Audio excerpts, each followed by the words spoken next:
morning, my dear students. So today we are going to learn a new lesson, keeping diseases at bay. So the topics we are going to discuss today are what is a disease and who is causing these diseases, what are the types of diseases and who are the carriers of the disease. So these all are the topics we are going to discuss today. So let's begin, children. Are you all ready? Yes. So disease. If diseases, you can see that there are many types of diseases happening in our country.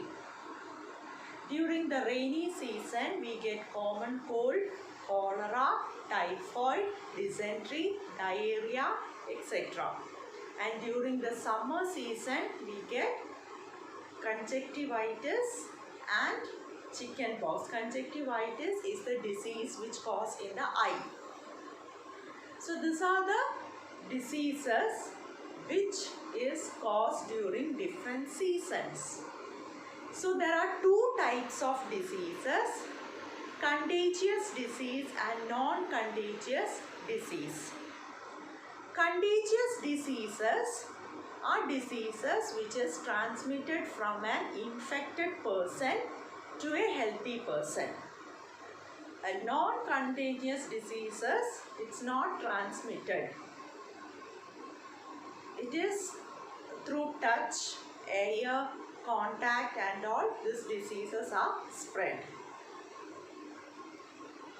So, contagious diseases and non-contagious diseases, there are two types of diseases. So, there are certain organisms which cause this disease. They are bacteria, virus and fungi.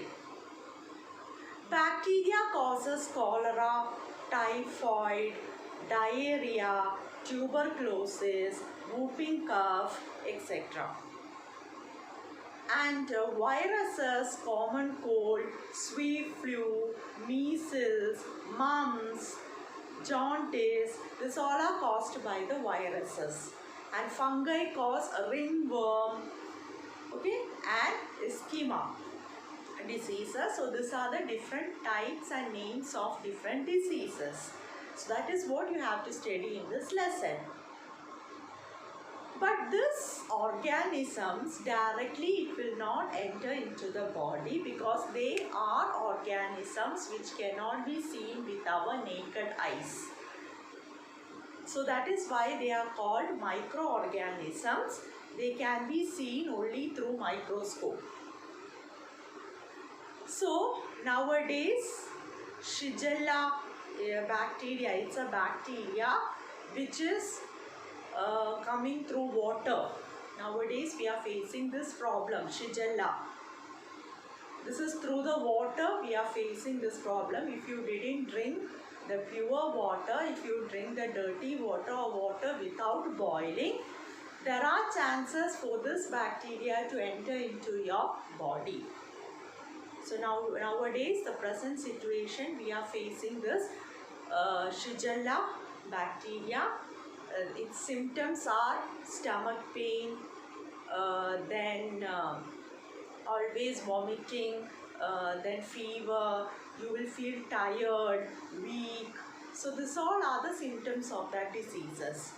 So be very careful, children, to drink only boiled water. Then coronavirus, we know that it is a virus, it is caused by a corona which is spread from one person to another. So these all are the diseases which we are facing at present.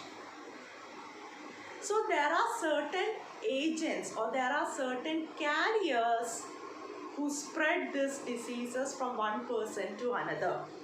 It can be a living factor or it can be a non-living factor also. So living factors are mosquito, rat and housefly. And non-living factors are water, air, food. So through mosquitoes, the diseases like filariasis, malaria, dengue fever, chikungunya, this all are spread through the mosquitoes. The mosquito happens to sit from an infected person to a healthy person.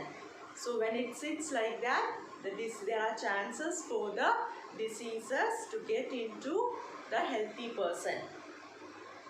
Then through rats, we will get rat fever. Through house flies, there are chances, because house flies are sitting on the water, food and all, and then it is coming to our body.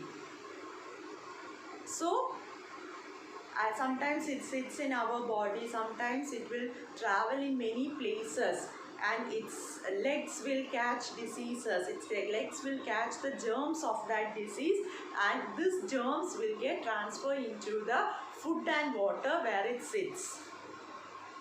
So diseases like cholera, jaundice, typhoid, this all happens through housefly. Then through air, common cold, chicken pox, measles, tuberculosis, diseases are spread through air. Through contact, conjunctivitis, I told you conjunctivitis is the disease which is caused in the eye. Sore eye also we will say for that. And leprosy also is another disease which is spread through contact. Then through food and water, we will get cholera, typhoid, dysentery, diarrhea. So many diseases are caused through food and water. So children, we must be very careful. Always you have to cover the food. Don't allow the house flies to sit on your food or in water, etc. Now we know that mosquitoes, mosquitoes are also a carrier for the cause of these diseases. So, what are the favorable conditions that allow the mosquito to multiply? Yes, water, when there is some water in the thrown away tubes, in broken buckets, then in water drainage, in canals, okay, and water in the flower pots, clay pots. So if there is water in the thrown away eggshells and all, there are chances for the mosquitoes to breed. Breed means they will reproduce, they will lay their eggs, and only it requires 8 days for the eggs to hatch and become a mosquito again. So you should not allow this to happen. Don't allow the water to get stagnant. Stagnant means to get accumulated in an area. So what are the measures to prevent this? Don't throw carelessly the plastic vessels and the used tires and all. There are chances for the water to accumulate in it, and it will increase in the multiplication of mosquitoes. Then always when you're storing the water in a tank, you just grow some fish in it, so that the fish will eat the larvae of the mosquito, so we can prevent that. In houses and all, you can use mosquito net. You can kill the mosquitoes by using mosquito bat. And also you can keep the surroundings clean, okay, and also don't allow the water to get stagnant or to get accumulated on the rooftops. If it does like that, there are chances for the mosquitoes to come on it and lay eggs. So don't allow the water to accumulate in one area. And if there is flower pots, you make some holes in the flower pots, so that the excess water will drain away, will flow away. And air pipe of the septic tank, it must be neat and clean, and it must be covered with net, because there are chances for the mosquitoes to grow in dirty places, in dirty water and all. So these are the conditions, or these are the things we can do to avoid the spread of the multiplication of mosquitoes and spread of the diseases caused by the mosquitoes.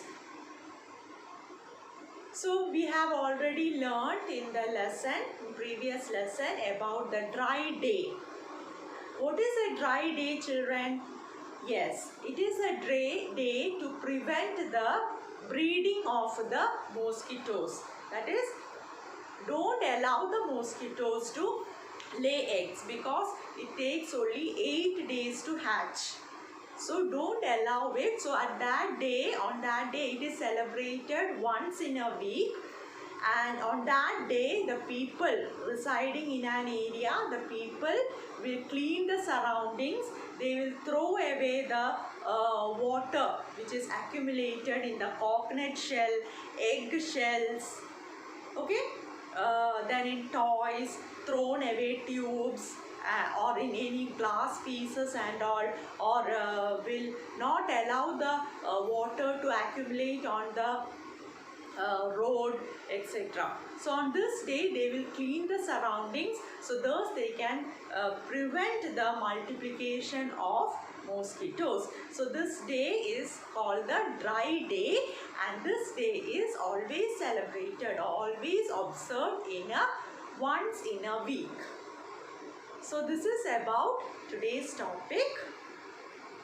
So today we discussed about the different types of diseases which is caused by bacteria, virus and fungi, and which is spread through air, which is spread through food and water.